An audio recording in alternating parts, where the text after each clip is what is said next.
Do you know the number one thing that surprises engaged couples? Take a guess. The sheer amount of decisions they have to make while planning a wedding. Indoors or outdoors? How many guests? Are kids invited? Controversial. Which cake flavor? Seriously, how do you even begin to figure out what's right for you?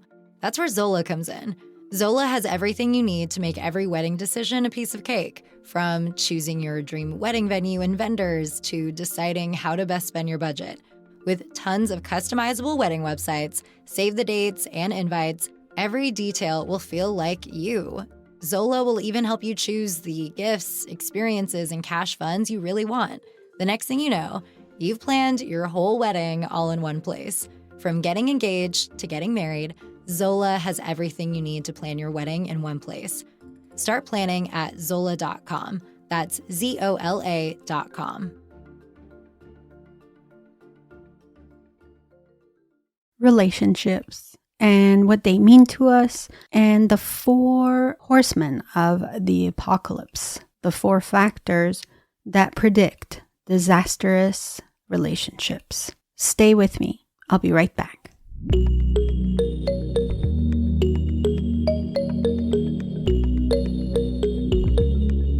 When it comes to making changes in your life, you're the expert. You are in the driver's seat. Everything else is just a guide. Welcome to InJoyness podcast, your guide to wellness, recovery, and change. I'm your host, Dela, and thank you for joining me on this episode. So welcome back to another episode. Today we're going to talk about relationships and why they matter, actually. Why do they matter? Why do we need to be in relationships? And we're going to look at some difficulties in maintaining relationships. And we're going to talk about how easily we can turn bad relationships, I shouldn't say bad, unhealthy relationships, into more positive interactions. Whether you like it or not, human beings are social beings. We like to be in relationships. We don't like to be alone. We get a sense of satisfaction in interacting with other people. Now, if you are in a romantic relationship or not, it doesn't matter. Relationships, they can be with friends, with your family, with your colleagues, with your fellow classmates, or your neighbors. The truth is, at the base of all relationships, the foundation is kind of the same. It's a give and take transaction. You know, if you look around you and you're questioning some of those relationships, it might be worth to take a deeper look into the part you play in how those relationships are being handled.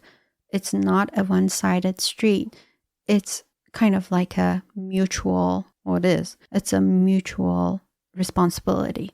So I guess, if you've been talking to someone, you probably know someone around you who's, complaining about this person in their life who is difficult to communicate with. It's probably because they're not really looking at their own part, at the part they're playing in how this is being played out. So I guess the point of today's podcast is kind of bring a little bit of self-reflection into how we individually play a part in our interaction with other people. After all, if we could have lived alone, we would have lived on an island all by ourselves.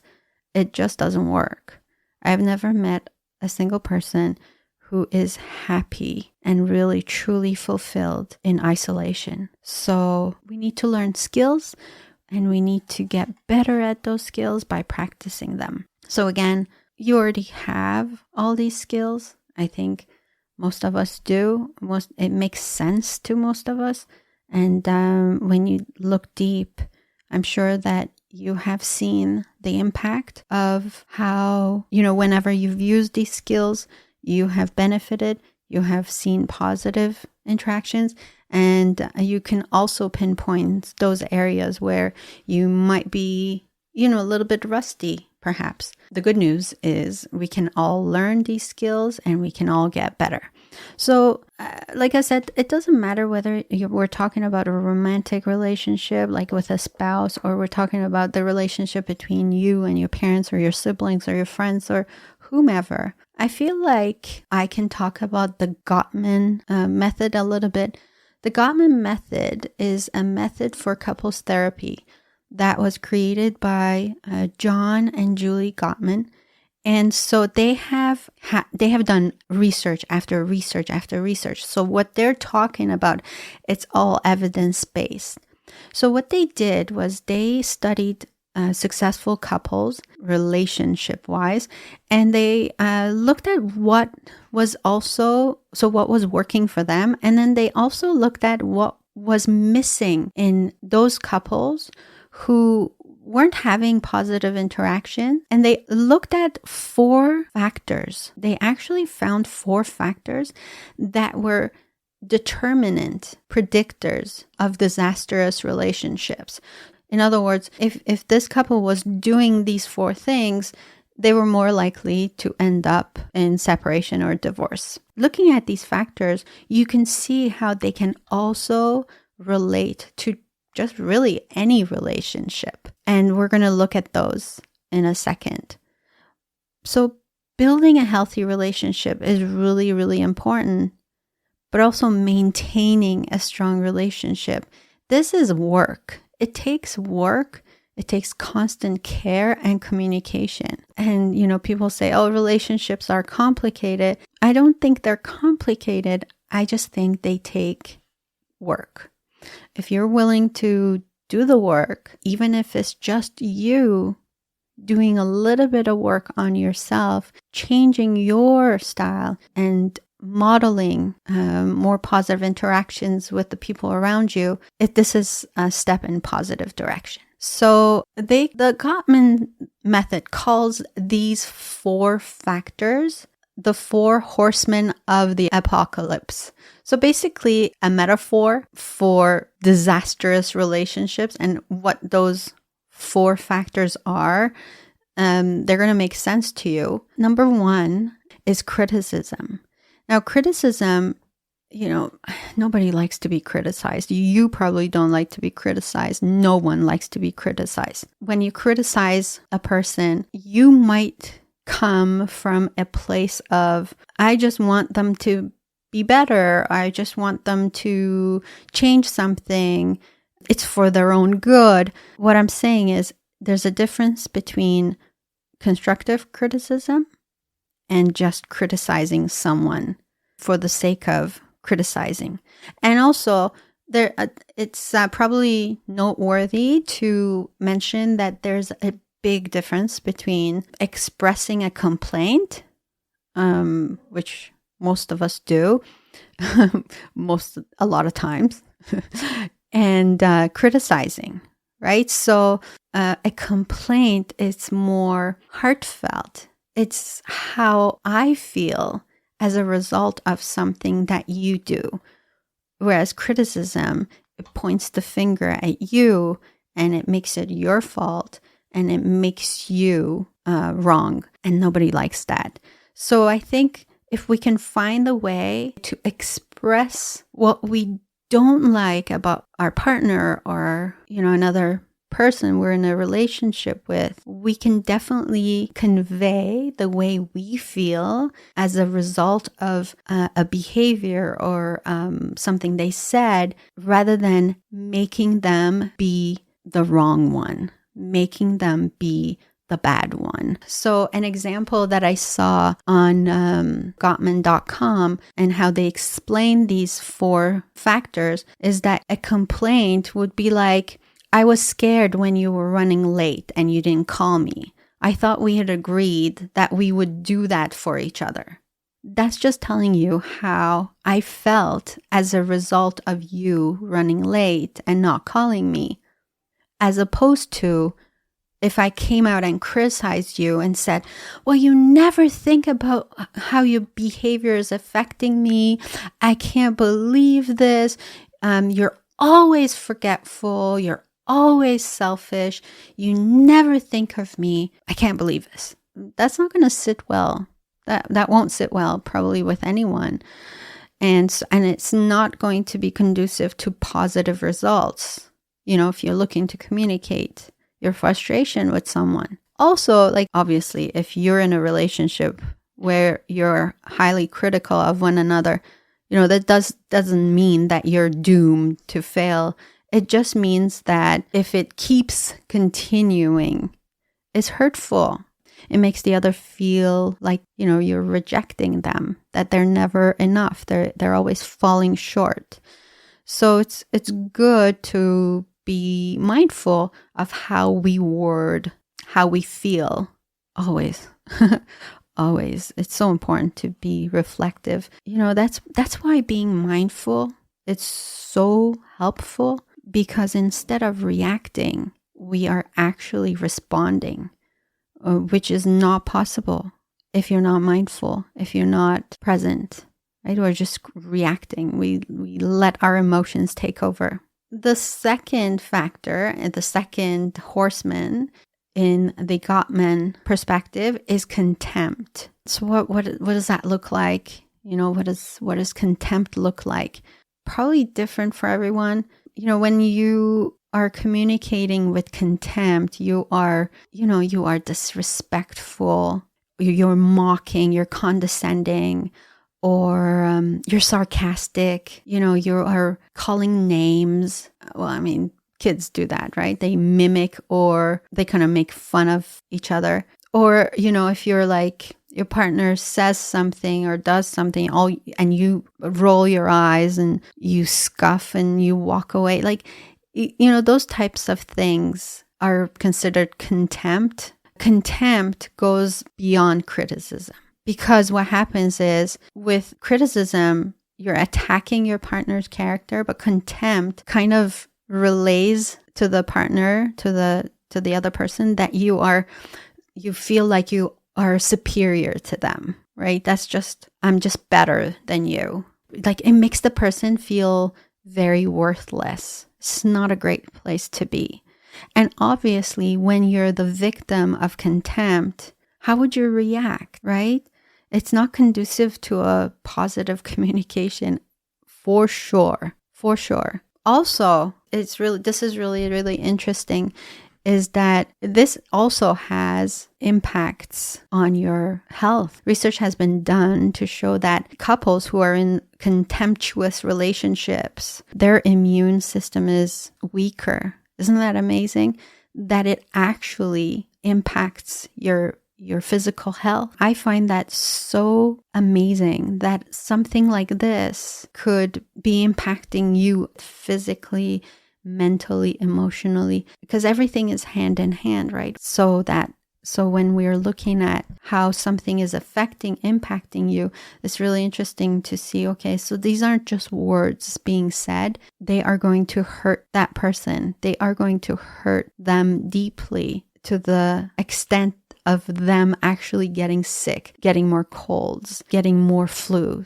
It's just so interesting to me. So contempt actually has been shown to be the single greatest predictor of divorce. We need to learn to remove contempt from our conversations. And I think that's such important topic, and maybe we'll dedicate another episode to just how people can do that. On this website, Gottman.com, you can also find a lot of resources. There's a free relationship quiz as well on there, so that you can fill it out. Maybe I'll just put a link of that quiz in the description of the podcast, so you can actually find it. The third horseman, the third predictor for disastrous relationship, is defensiveness. Just think about when you become defensive, right? Like, going back to the first factor, which was criticism. I feel like we become defensive when someone criticizes us. We don't like to be criticized, right? Especially if that criticism has some sort of contempt behind it too. it's not constructive. The person just criticizes you. They don't like something you said, something you do, and your character is being attacked. We don't like that, so we become defensive. You feel like you're being accused. You want to justify. You find excuses for what has transpired. And then you want that person who criticized you to back off. So yes, of course, you're going to put up a wall. But it doesn't work. Being defensive does not work. When someone, like let's say your partner complains, going back to that original example, for example, you were late and your friend is waiting for you at the restaurant, you don't call, you just assume that they'll just know that, you're just running late. And when you get there, they say to you, you don't care about me. You're always late. You're so selfish. You have no concern about how you made me wait here. Instead of listening to them and validating their complaint, you take it as a criticism and you put up a wall and you start defending yourself and usually coming up with justifications. What is the big deal? I'm just running late for like 10 minutes. I was so darn busy. You have no idea how busy my day is. You have no idea how many things I have to do. All you do is complain. This is normal. Normal conversation, right? I don't know if you can relate to that. Certainly, I can think back of many instances in the past where this is exactly what happened. It's just when you're defensive, you always find a way to reverse that blame because you want that to be your partner's fault, that other person's fault. Instead, what we are recommended to do is to respond in a non-defensive way. Admitting our responsibility, accepting, yes, yes, you're right. I made you wait. I'm sorry that I made you feel this way. I should have called you to let you know that, I was going to be late. This is my fault. Now, that's hard. That's difficult because we don't like to be in the wrong. We, for some reason, maybe it's pride, maybe it's ego. We don't like to be blamed. So just putting it out there, if that's how you feel, most probably your partner's feeling exactly the same way. Again, it's one of those little ways. All we have to do is take a moment, breathe, let that simmer, think about what was just said instead of responding right away. Once those words leave your mouth, there's no taking them back. Unfortunately, there's no rewinding. It takes a little bit of effort, presence. Probably the results might be more beneficial, more helpful way of communicating. The last of the Four Horsemen is called stonewalling. Also, response to contempt. And I mean, this makes sense because contempt is on its own the most definitive predictor for disastrous interactions. So I think that when there's contempt, so much else happens as a response. So stonewalling is another. And stonewalling is when the other person completely shuts down. They don't want to respond. They kind of withdraw. Because they don't want to confront the issue. That's kind of like their way of dealing with the issue. And so they turn away, they act busy, or they do something else. Maybe like you've kind of witnessed this, you're trying to say something to someone and their head is down and they're doing something on their phone.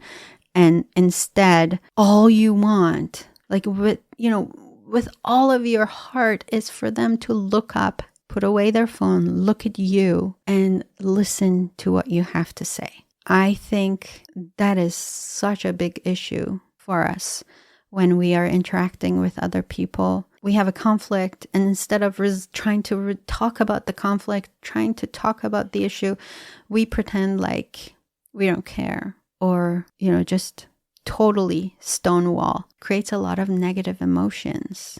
And if it keeps going, it becomes a bad habit, but that conflict has not been resolved. It's momentarily been put on the back burner. with no resolution. So the problem persists, and you even feel more contempt now because you feel ignored. You feel like your emotions have not been validated and that you don't matter. So that's the result of stonewalling.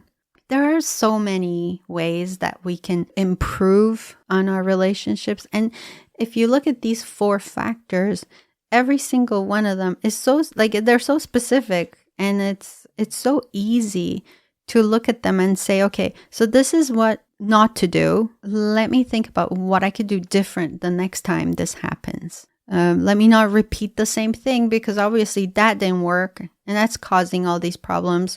Criticism doesn't work. So let me rephrase what I need that person to know in more of a I statement, more of a complaint from the heart, as opposed to criticizing and attacking their character. And then, contempt, such a poison to a relationship, as you heard me say, because it can physically make a person sick just by rewording, honestly, how you say something. That can definitely help that situation. And then defensiveness, instead of becoming defensive when your partner or someone you're in a relationship with is telling you their complaint or their view, instead of being defensive, maybe being open to hearing them out, validating their feelings, validating where they're coming from,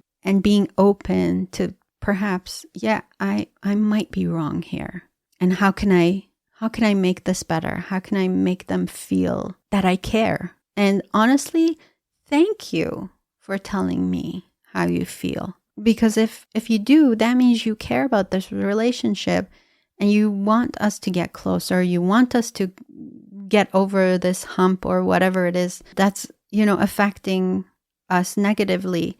Let me hear you out, and thank you for telling me. Help me to see how I can do better. And I think that so many times we let our ego get in the middle of our loving relationship that, we don't even realize, because we're just so used to it. It's a habit. It's just a habit. And instead of stonewalling, pay attention. Relationships, like we said, I think we all, at the base of it all, we all want the same things. We all want to be seen. We all want to be heard. We all want to be accepted for who we are. And so if we can see that for ourselves, then we can also want it for other people. We can't change other people. There's no way. We always come back to this, right? We have absolutely no control over other people, their behavior or their thoughts and actions.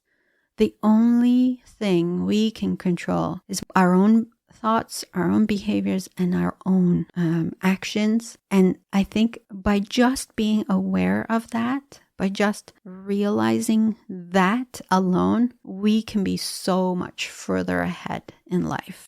I feel like the best kind of teaching is by modeling, and we don't have to say anything. We can show them. We can show them the way to a positive communication, more constructive interactions, and healthier relationships. If you need more information about the Four Horsemen of the Apocalypse, which is from the Gottman method, I really encourage you to check out their website at gottman.com. I very much enjoy this approach, not only for couple therapy, because that's their specialization, but I see this as being so helpful in any kind of relationship.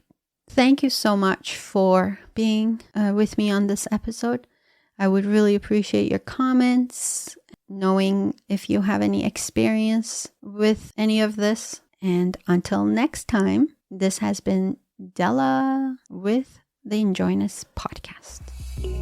Thank you for listening to this episode of InJoyness podcast, a guide in your journey to wellness, recovery, and change. In gratitude and love, I'm your host, Dela.